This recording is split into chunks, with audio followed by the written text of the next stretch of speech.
Have you guys seen this trend on Threads where business owners are breaking down their quarter one recap?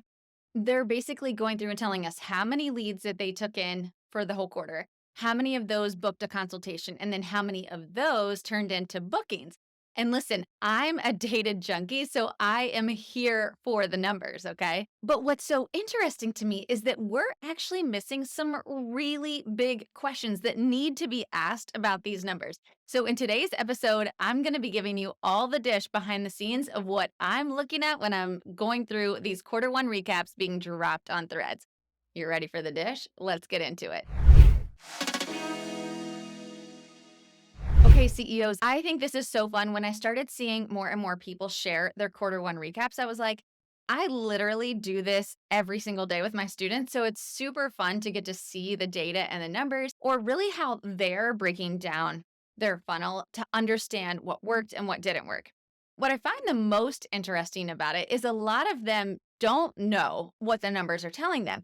And that's pretty common in our industry, right? That's the whole reason that I became a coach, was to help wedding pros to understand the story that their data is telling them. But you have to understand how to read the data, right? So if you haven't seen this trend on Threads, let me back up for a second. So basically what is happening over on Threads, if you're not there, you need to get over there because it's actually a really interesting, fun, almost Twitter-esque platform. Like I think of it as Twitter light because honestly, it's kinda like people are a little punchy over there. There's a lot of, like, one-liners that get dropped or people drop a lot of their, like, literally what's going on in their head at the moment, and so it's a really interesting platform, but you can just, like, drop anything over there, and so if you're not over there, I think that it's just a really fun place to be.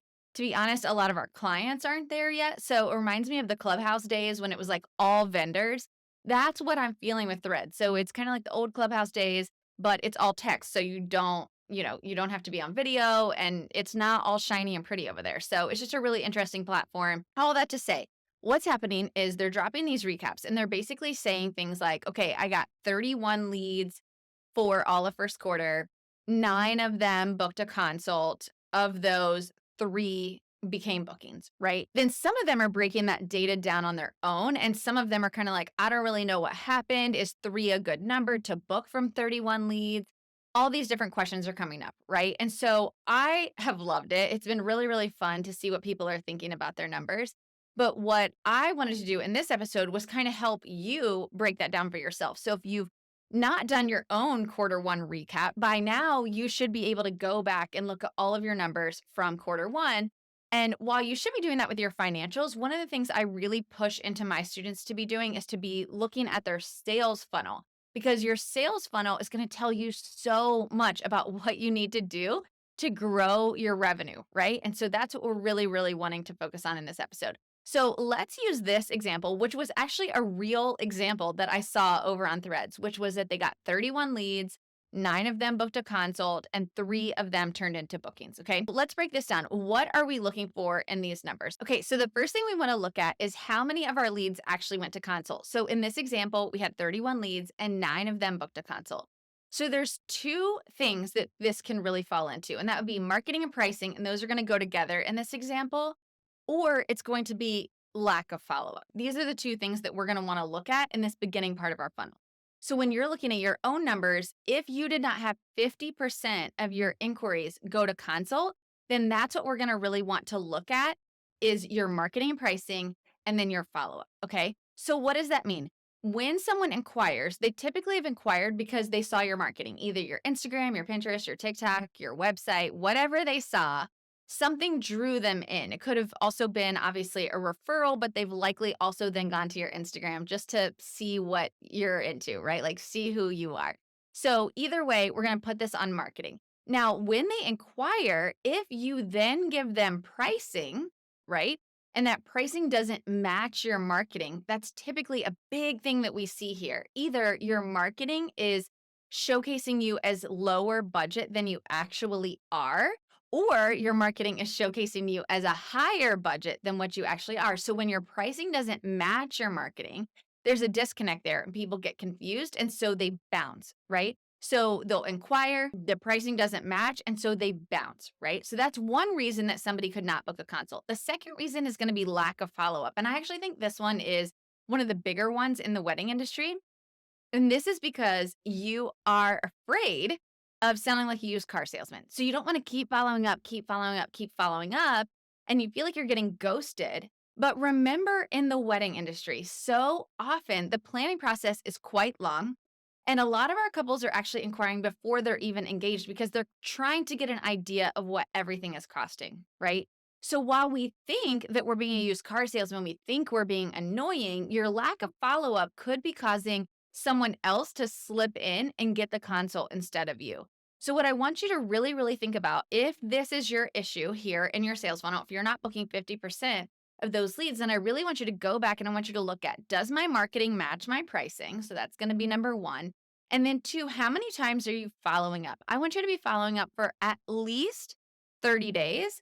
But to be honest, my motto is kind of follow up until they tell you to stop following up. You can follow up via text, you can follow up via email, by phone, whatever works for you and the client. But it's really, really important that you stay top of mind. Okay. We have lots of episodes all about how to do these follow ups and stay top of mind. And so I'm not going to dig into a whole lot here, but this is where I want you to be looking at is those two things when you're thinking about how can I get more of my leads to convert to a consult. Okay. The second piece of your funnel is going to be the number of consults that turn into bookings. So here is, I really push for an 80% conversion here. So I want 80% of your consultations to turn into bookings. Now, you guys, listen, I have an entire free training on this. We're going to drop the link into the show notes below so that you can come over and join me for this training. If you're interested in learning a little bit more about how to get more of your consultations to turn into bookings, actually walk you through my entire sales strategy, my entire sales method of how to close 80% of your bookings in this free training. So we'll put the link below in the show notes so that you can jump into that free training if you'd like to. But really what I want to focus on in this episode is exactly how to know whether this is working or not, right? So two things are happening here if you're not getting at least 80% of your consults to turn into bookings. Now, in this example, we said 9 consultations and 3 of them turned into bookings, right? So that's 3 bookings that she had. When in reality, if out of 9 consults, she would have booked 80%, we would have been having 6 to 7 of those consults turn into bookings. And that's a significant difference. So this is somewhere I really want you to focus if you're not closing 80% of your consults, okay? There's 2 things I want you to look at. One is either you're not having a strong and confident closing in your consultation. And number 2 is going to go back to, again, lack of follow-up. Again, we feel like we are going to be sounding like a used car salesman. So we get nervous and we're like, oh, I don't want to sound like a used car salesman. If they wanted to book me, they would have by now. That's not true, you guys. Life happens. People get busy. And then all of a sudden they forgot about you and someone else followed up instead. And so they went ahead and booked them. I'm telling you, stay top of mind. Even if it's just sending some updates, if it's sending a little planning tip or a new song that is super popular with weddings now, whatever it is you want to send, stay top of mind. Okay. And the other thing is that confident close. And that's really what I talk so much about in this training is how to really master that consult to be able to double your revenue. And so I'd love for you to jump over into that free training and learn all about my assume method that I teach all of my students, because that is going to help you to really confidently close these consults every single time. Okay, so that's the 2 parts of the sales funnel that most people are talking about over on Threads. But there's a couple of things that we are missing in this conversation that we need to have some big conversations about. And those 2 things are ghosting and turning away bookings because you're already booked. So ghosting happens, right? And I see this in these thread recaps pretty consistently where people are like, oh, well, 14 of the leads just ghosted me completely, right? And listen, first of all, ghosting is going to happen. Sometimes people are price shopping. They get busy. They don't respond. It's rude completely. It is what it is. It's not going away. When people ghost you before the consult, it kind of just is part of doing business. When people ghost you after the consult, I'm not going to lie, I get really, really frustrated when somebody ghosts me after a consult just because I think it's super rude and disrespectful, as I think most humans think. It just feels like I wasted my time. So if you're feeling that way, I'm with you. Like, it's life, it's human nature, but it's not going to stop. So let's not spend a whole lot of time on ghosting. But I do want you to think about the fact that if you're getting ghosted a lot, I want you to go back to numbers 1 and 2 and think about, is there something that I'm saying in my emails or in my follow up? Or am I not following up enough that's causing me to feel like I'm getting ghosted? Because remember, ghosting is just a lack of interest or a lack of time to get back to you. So if you can get them interested, if you can get them excited, you're going to have a much better chance of getting them to respond to you. The other tip that I would give you about ghosting is when you're sending out your correspondence to them, whether that's via text or email or phone, keep it really, really brief and try to get them to answer one question back to you, like a really easy question, right? So sometimes it could be something as simple as like, how did you pick your date? Or how did you pick your venue? Something really, really simple, even just like how many guests you're going to have.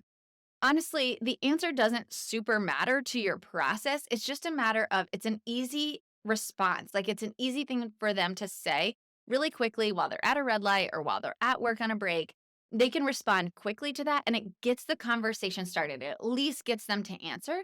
So, quick response and make it a really easy question back to you instead of this whole let's go ahead and book a consult straight from the beginning. Okay. So, that's just something that I would keep in mind if you're getting ghosted a lot.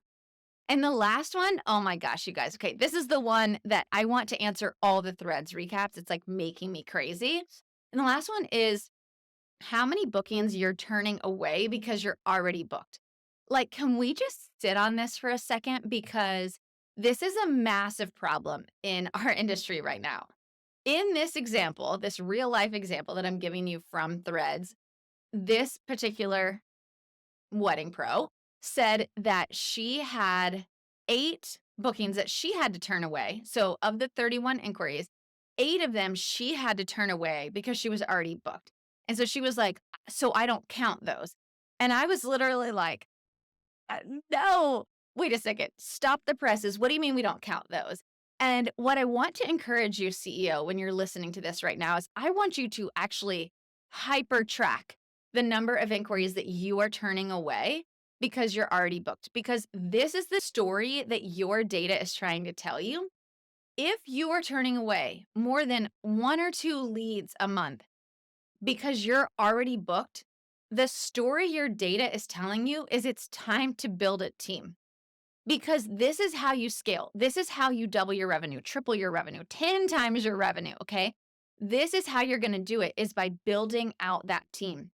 And it's scary. Don't get me wrong. I totally know that it's scary. That's why I walk hand in hand with my pros who are inside of my programs that are building out their teams because this is such a massively important piece of the scalability of your business.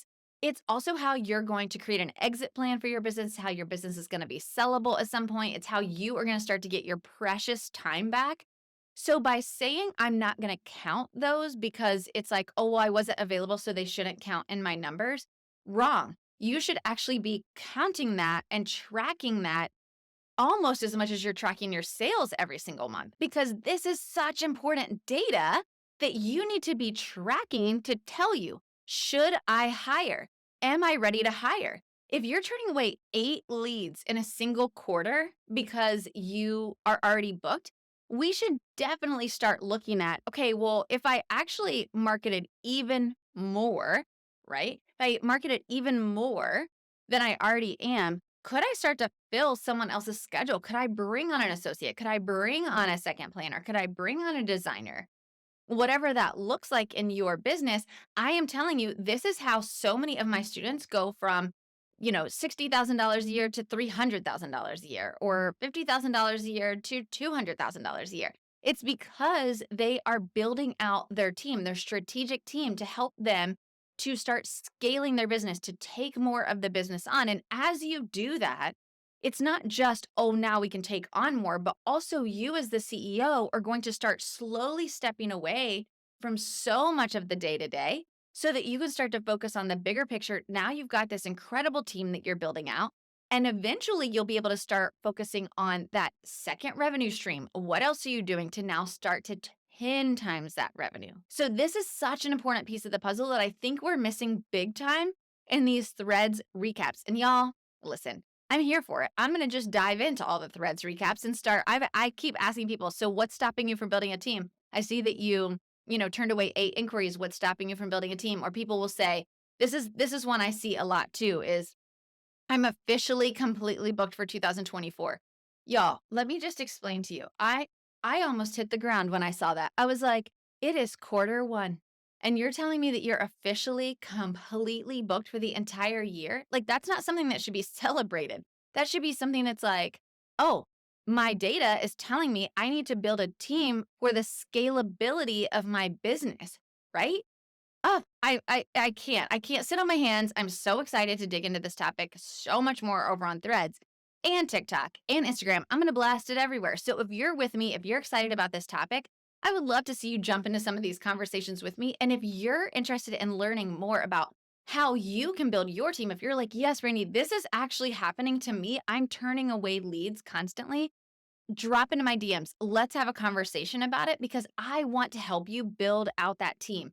Listen to me. Yes, it's scary. It's not super easy. If it was easy, everyone would do it, but it is worth it. Every single time you can ask any one of my students who's gone through this process with me, they will tell you every single time it's hard, but it's worth it because now they're starting to get their time back. They're going on vacations without their computer. They're able to step away from their business. They're able to have weekends back with their families because they've built out a powerhouse team of killer staff that can go out and execute weddings without them having to be there. And that, CEO, is how you scale a business. And I'm so excited to walk that journey with you. So I would love to see you in my DMs if this is something that you're interested in doing in 2024. And you guys, thank you so much for being here every single week. And I will see you next time. If this video was helpful, make sure to check out more of the videos that we have over on my channel where I teach you how to build profit, build a strategic team, and increase your revenue.